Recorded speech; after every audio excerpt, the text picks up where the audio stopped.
putting in the hard yards and sticking around for this last session of the night. But really appreciate you guys being here. I'm going to give away my age a little bit and tell you that of these last 25 years of FICCI Frames, I've been speaking at 20 of them. And so, I do want to dispense with a few of the niceties that we usually get into around, I know our topic is platform shifts, uncharted stories, new frontiers of creativity and distribution. And I don't want to get into too deep into the topic because we've got a panel coming in after this. What I really do want to talk about is something that we probably don't often get the chance to do, which is zoom out a little bit and look at things from a longer term perspective and talk a little bit about the things that might be coming up in 2 to 3 to 5 years that we need to be prepared for. And in that context, I'm going to quote a strange person, but this is a quote that stayed with me. This was during the Iraq War. And Donald Rumsfeld, who was the US Secretary of Defense at that time, made a quote about something to do with the war, which obviously was a disastrous decision, etc. And we know the history there. But he spoke about the fact that there are known knowns, these are things that we know. We also know that there are known unknowns. That is to say, there are some things that we do not know, but we know that we do not know them. But there are also unknown unknowns, the ones that we don't know that we don't know. And if one looks throughout the history of our country and other free countries, it is the latter category that tend to be the difficult ones. Now, there's no way of knowing what we don't know, or knowing that we don't know what we don't know, and I'm not going to confuse you any further with that. But I thought that in this time of flux and uncertainty, when we're all talking about shifts all around us, right? Our topic is platform shifts, uncharted stories. The very topic gives you a sense that there's a little bit of a sense in our industry, which I at least haven't felt for a long time, which is that we're in uncharted waters. The platforms are changing, the distribution models are changing, the audience is changing, this new technology, AI is coming in, which we now know that we are not going to be fully capable of handling and having in our control. It'll grow in ways that we have no idea about. And so there is a certain amount of trepidation amongst people around where is all this going. So I just wanted to go over some of the known knowns, right? Things that we know that we know. Digital is now central to our lives, and there's no doubt about that. In India, AVOD dominates, which is the advertising video on demand model. SVOD is definitely growing, but we know that unlike many other developed countries in the world, we are an advertiser-driven model, not a subscription-driven model, and digital is growing by leaps and bounds. Regionalization has increased to a large extent where today you always had the southern film industries being very strong. But today, at least in India, you've got very, very strong regional markets that have business models unto themselves completely, a creative ecosystem that is completely unique to them, and ways of doing business that are also quite unique to them, despite the fact that now you've got large global players coming in and working across geographies. Social media is pretty much ubiquitous, and we are all living in parallel content universes. Each one of us as an audience is living in our own, echo chamber, which is driven by an algorithm understanding of who we are as people, and therefore is feeding us content that if you look at the social media feed of even your closest friend, it'll be nothing like yours because you're being fed what you have been shown to like, right? So I think increasingly, we are living in very, very fragmented content universes, each of us independently, and we're actually curating that content based on the things that we gravitate towards. The theatrical experience, which after COVID was under threat and people were talking about our theaters ever coming back, etc., is very, very much in existence. Yes, it will take a little while and it will take a little more thought from people to figure out what it is that audiences really want to watch in a theatrical space. But just going by the last couple of years, you've got, in fact, in the last few months, I'd say, you've had Sayyara, you've had Mahavatar Narasimha, and you've had a Japanese anime film called Demon Slayer. All completely wildly different films doing spectacularly well at the box office, right? And that actually tells you that if you give audiences something compelling, something unique, something differentiated, they will come to watch. Streaming dominance, obviously, around the world. When you just look at 7 to 10 years ago, streaming was something that was still in its infancy. Today, it pretty much is dominating. I know we had a panel right now about the linear model, and I know India is quite different when it comes to linear. But there is a sense overall, just looked at in the global sweep of things, that linear is declining and streaming is growing. And that just is because of the preponderance of the consumer convenience that streaming gives you. You will be going towards streaming. But in India, it is hybrid viewing right now. The growing demand for live experiences. Today, you've got so many people thirsting for that human-to-human connection, and therefore, live experiences have become that much more in demand. Concerts are doing better, plays are doing better. People have much more disposable income, and they want to be able to spend it on things that bring them together, rather than sitting and scrolling only. We have devalued content to a large extent because of the fact that, and this has happened because of technology.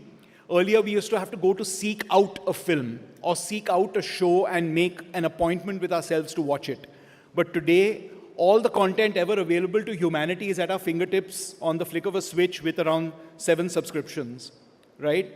That actually makes you flirt with content now. You don't have to commit to watching something because you've got the DVD from Blockbuster or because you've made an appointment to watch it at 9 p.m. It's pretty much on demand.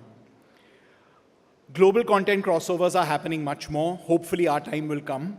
You've had the Squid Games and the Parasites, etc., happening much, much more, especially from the Far East. Consolidation is happening at the corporate level. I was just talking to Arjun about that, and the fact that in the US, there's been massive consolidation.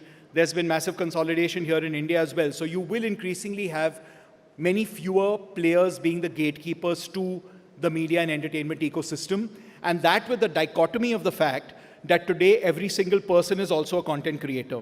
So your gatekeepers are fewer, but actually each individual person is a curator and a creator of content also at the same time. And whether we like it or not, content sensitivity is heightened. And here I'd say we're not alone. It's happening around the world. When you look at Jimmy Kimmel in the US, that would never have happened a few years ago. When you look at the fact that we also have to be that much more cognizant because both politically as well as culturally today, there are sensitivities that whether we like it or not, we have to be cognizant of. Now, I've just rattled off a bunch of stuff, of a list of things that we know, and we know these things. What are the known unknowns? What are the things that we know we don't know? AI. We're definitely going to be using it. We're going to be harnessing it. We're going to be getting costs down. We're going to be making things more efficient. All those things are going to be happening. But there was a firm that just launched an AI actress the other day, which has created a furor in Hollywood. And today it's a furor, and tomorrow it's the way things are done, right? It's not something that we're going to be able to run away from. It is the reality of the future. What I guess we definitely don't know is how audiences are going to react to this. How much they're going to demand authenticity and reality versus an AI-created, piece of content, and whether that is going to be a differentiator or not, we don't know. Regulatory guardrails for AI, are they ever going to come in? Are there going to be regulations that have some teeth that come in? There are moral and there are ethical issues that are a dime a dozen today when it comes to music, when it comes to character rights, when it comes to world creation, when it comes to all kinds of things. But how active are governments going to be going forward to be able to actually put those regulations into force? And has the bird already flown the coop? Is it already too late? We don't know. Which content formats will survive? If you told someone 15 years ago that a thing called a DVD will not exist, they would have laughed at you, right? There's a whole home video industry that's just been decimated before our eyes in the last few years. Today, things that we take for granted might not actually be around 5 or 7 years later. We have no idea. How much will Indians be willing to pay for OTT subscriptions beyond a point? What is the depth to which we will be able to go in terms of getting people to pay for content? We've been famously unhappy paying for content, right? We're not a nation that enjoys paying for content. We much prefer getting our content free, and today there are many AVOD ways for that to happen. How much will the SVOD market grow? That's another thing that we don't know. And what role will emerging markets like India, Africa, and the rest of East Asia have in the future? Will we be the dominant creative forces 20, 30, 40 years down the line? And I'm just quickly going to go over the unknown unknowns because this is something that we have no clue about. Will there be new creative mediums altogether? Streaming didn't exist a few years ago, and today we can't imagine life without it. Will there be something completely new? Will there be neural and sensory experiences through which you consume, content in the future that we don't even, understand today? Will there be a collapse of trust in AI content? AI right now is something that is the buzzword, but are people going to feel like, okay, we don't want to consume AI because we want real experiences? Again, this might be partially wishful thinking, but who knows? That could happen, right? Will there be an unforeseen platform collapse? Will there be a complete shift in audiences culturally away from technology as a reverse sort of reaction to their lives being inundated with technology today? Will that happen in the future? And so, given all these factors of that actually denote the flux that we're in right now, here are a few things that I think that we can do going forward. Double down on content creation, focus on who we are, what we know to do best. And I know it sounds like a bit of a cliche, but it's a cliche because it's true that any format you talk about, from a long form series format to a theatrical format, to a microdrama, to a short film, to a reel, what unites them all? Great material. What is the one thing that gets something to go viral on any of these formats? Something great in terms of content. And I think as content creators, as a content creator community, the best that we can do is just create good stuff and hopefully find the right format for it, and the audiences will come. Embrace AI as an aid rather than a replacement. Find ways in which it can help us cut costs, find ways in which it can help us move forward in terms of taking our narrative to the next level, faster, cheaper, but without compromising on authenticity. Self-regulate, build our own guardrails around that.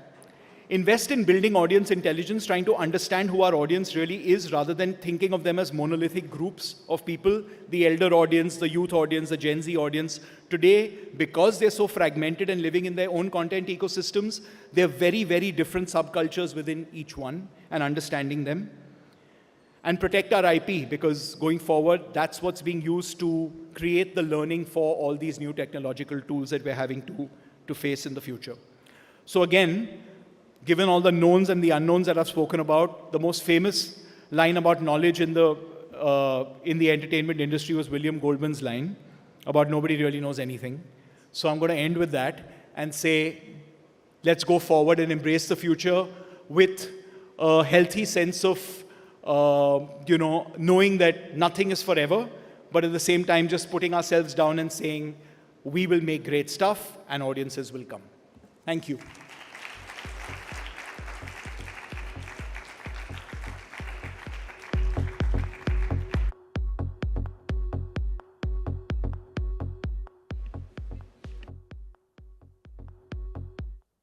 But yeah, coming back, Arjun, yes, I don't like the reality tag.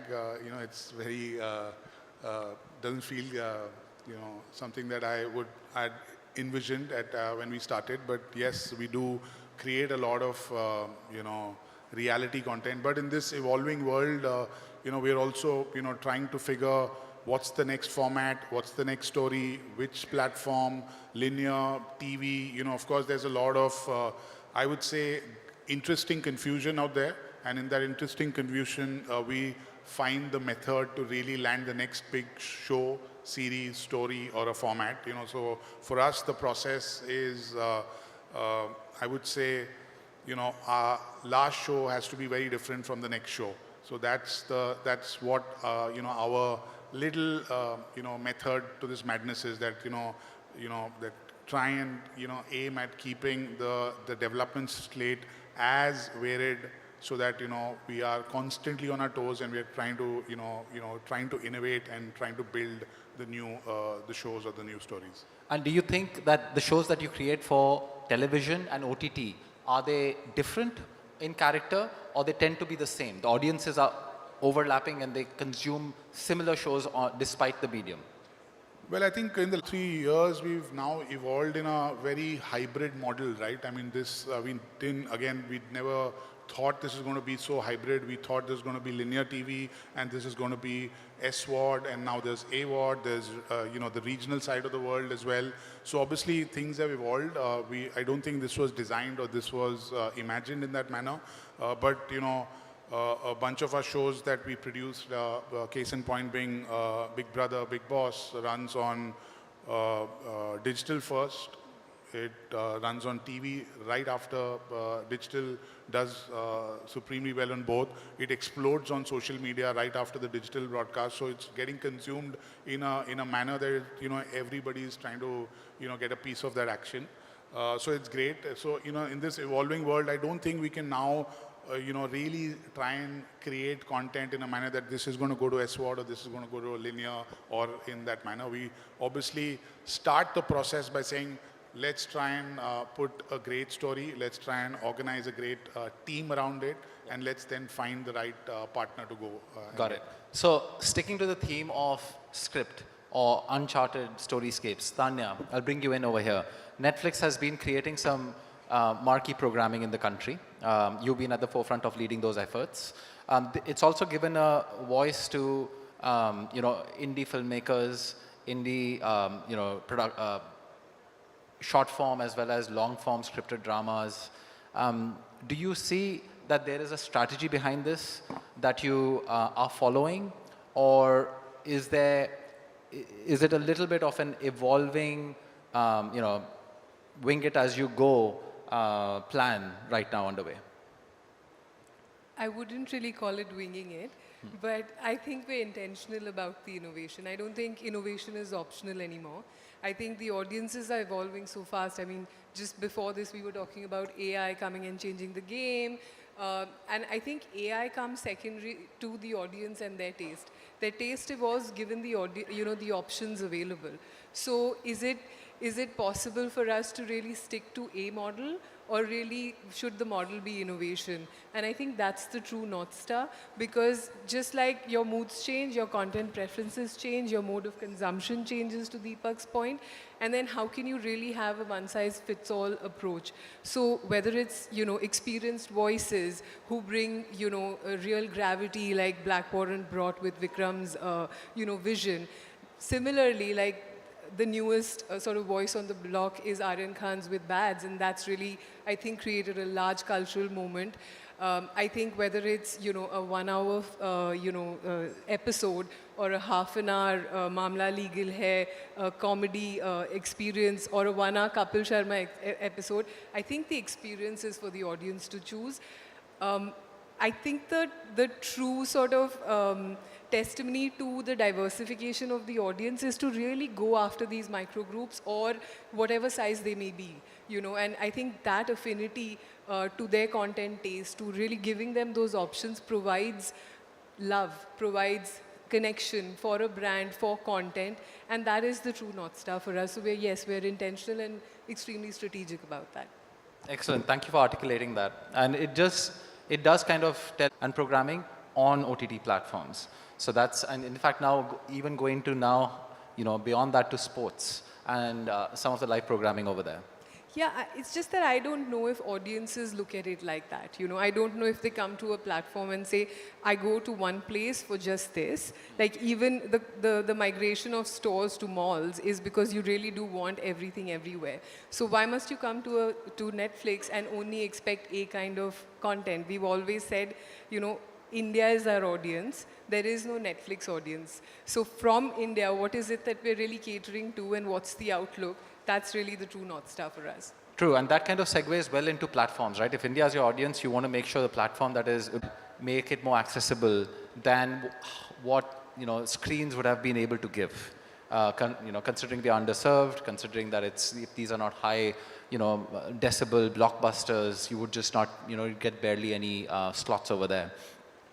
Do you think regional independent storytelling now finds, more audiences, more visibility off the back of, the OTT platforms, and, kind of the genie's out of the bottle? That is purely where you as an independent, and you speaking for the cohort of independent producers, prefer as the first port of call to release your productions? You know, I do believe that streaming has been responsible for us discovering all the cinemas of our country. You know, where we would otherwise hear of these films, there was never a way to actually watch them. And I think they've done a huge service in connecting the industries of the country. And we now know that the best cinema from across the country will find a home that you can then finally discover on streaming. I have a point of view that is perhaps debatable, but I do think what that has done is that it's made us all so much more literate and aware of regional films that we now are looking to go out and watch them in cinemas. I think cinema footfalls have risen as a result for many, many regional films as a result of OTT. So it's, I don't think that they would necessarily always be the first port of call, depending on the kind of film they are, whether they do see theatrical as a potential and a possibility. And we do know now that there are films that are more sort of natively theatrical films than not. And those films, I think, will continue to go to cinemas. But certainly for smaller and independent filmmakers, streamers are the great big hope. We do hope to be able to find a place on any of the big streaming networks because this is, you know, otherwise the cost of getting to a cinema is prohibitive, to reaching your audience, to actually marketing to that audience is prohibitive, and you do know that here you have a showcase that the whole world is looking at and has access to. So I do think that both actually play a part. Yeah, I completely agree on that. I think it's not one over the other. It's we had one huge blockbuster film go to YouTube first. We're not asking for statistics over here, but do you feel that this is something that augurs well for the future of decentralized distribution? Do you think this again is an and solution and an or solution? Would you as a platform want to court more producers of cinema to first consider YouTube than theatrical windows? What has been your experience, you know, speaking for YouTube India, and what would be your advice to the film fraternity? Yeah, no, firstly, thank you for having me here and good evening, everybody. And thanks for the promotion as well. That was a lovely surprise. No, okay, over to your question. I think the way we think about it is when you look at independent filmmakers or production houses today, and Kiran was sort of referring to that as well, there is good quality storytelling, right? The challenge is on the distribution side. People are not able to reach the audiences they want to reach to. They don't have control of the content. They don't have control on the distribution, right? And I think that's where YouTube sort of steps in, right? We are able to offer filmmakers, and I talk about filmmakers here in a very broad sense. I mean, we have Aditi here, you know, who's been creating content on YouTube and some of the other platforms as well. But it's for all the individual creators or media companies or production houses, you know, they are able to gain control of the IP and they are able to figure out the distribution strategy that makes sense for them. And I think here is how it works, right? So when you think about YouTube, we are a vast platform. We reach to about 3/4 of, you know, all of internet users in India. So it's easy for whether it's a regional film or a niche film for them to find that audience, right? We are able to take them globally. And today we are seeing a lot of, you know, movies getting dubbed, a lot of creators dubbing their content. In fact, the fun fact is the largest channel, that most subscribed channel last year was actually Mr. Beast. And that was primarily because he dubbed his content in Hindi, right? So we are also seeing a lot of content creators being able to go to global because of that. Siddharth referred to formats, right? And I think the formats have really broken down, right? It's no longer about a single video, and I think we need to start thinking about it a bit differently. It is about what can you do with shorts, what can you do with live, what can you do on podcast, right? And things like that, right? So I think that paradigm is sort of shifting from a single video to say, how do I build a community? How do I build a fandom? And I think that's very important. And we are seeing good examples. I mean, you spoke about Sitare. We are also seeing creators like Kusha Kapila, you know, who uploaded a movie recently called Birth and which did about 7 lakh views. We are seeing B Unique, you know, did a couple of movies as well. And there are Bhadipa who's doing stuff on regional, right? Marathi web series and and short films. So there's really democratization of content, and I think Siddharth referred to that as well. And it's really about you finding that unique audience within the larger community. And I think we as a platform pride ourselves in able to offer that, offer audiences to content creators. And I think it's not about a single film, or it's not about a single creator. It's about how do I get more diverse sort of content creators across the board. And we really want to sort of build that capability, whether you're an individual or a production house. Yeah. So you spoke about formats. So I think there is still an appetite for people to pay for subscriptions and kind of get rid of ads altogether. I think that's a great question. We are at a conjunction at Amazon where we have the best of all worlds possible. So it is definitely an and country for us. So it is AWOD and SWOD and Prime Video channels and movie rentals and everything else that could be. Mike's a little low. Can you hear me better now? Yeah. Okay. So yeah, so in an and world, it's been our privilege that we can take the content that we create, the stories that we tell across customers. Amazon MX Player has tremendous reach. So from the top of the funnel to the bottom of the funnel, we are there across the board. And what sort of is the cornerstone for all of this work is that we are very conscious that we may be a global service, but we have a very local heart. So how do we create a compelling content story in India that is rooted, is delightful, and like resonates with customers locally. And the other thing is that we do want to remain a premium service. Even the content that we create on AWOD, on Amazon MX Player is by far as premium as it can possibly get. So it is definitely a best of both worlds. And our content also travels really well. We've been lucky from the get-go. Just to give you an example, like the our originals program in South, like 50% of our viewership is outside of the home state.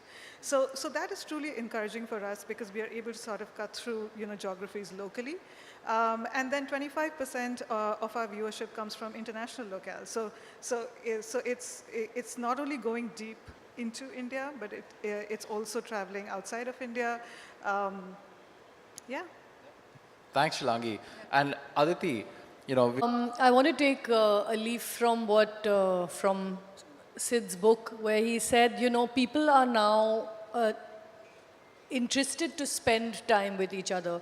The world is this very strange place at the moment. There's, there's so much uncertainty. There's, a sense of not knowing what's going to come, whether it's AI, whether it's innovations of different kinds, or whether people are going to lose their jobs, there's wars, there's all kinds of things. And I think what we do in creating visual art is we create spaces for people to come together. And I really do believe people want to spend time together, whether it's, like he said, whether it's watching a play or watching live comedy or it's watching a film. These are experiences people are looking for, and you can see that in the theatrical numbers of some films. What in my wish list is, I think streaming is fine. It's just only going to get better and healthier. I don't think digital needs very much more. I mean, there probably can be more channels, as Aditi said, or more platforms. But what I would really love is a more decentralized distribution, much more cinema screens, many more sorts of venues where people can collect and discuss and experience films and talk about the issues that these films throw up, and I think people enjoy that. And I think there's a business case to be made for much more decentralized theatrical distribution and smaller, more affordable cinemas across the country. We are, as you said, one of the most under-screened populations, and there's a big gap there that we should fill. I think cinema really needs it. We have so many people, so many stories from across the country that never make it because of these bottlenecks in both theatrical distribution as well as OTT. So my dream would be to have many, many, many more such screening venues. Amen to that. We've grown despite the dearth of cinema. Thank you. Thank you.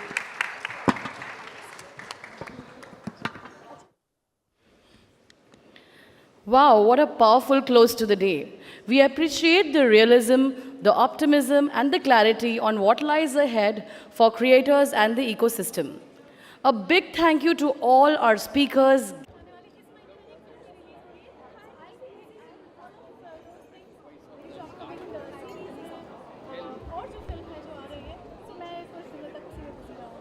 Super, great, and have a lovely day. Thank you so much. Thank you so much, and good luck. Thank you so much. Bail.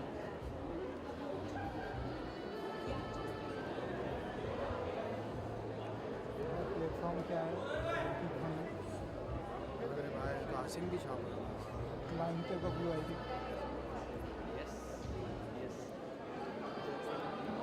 हाँ बस कर दो thank you thank you ji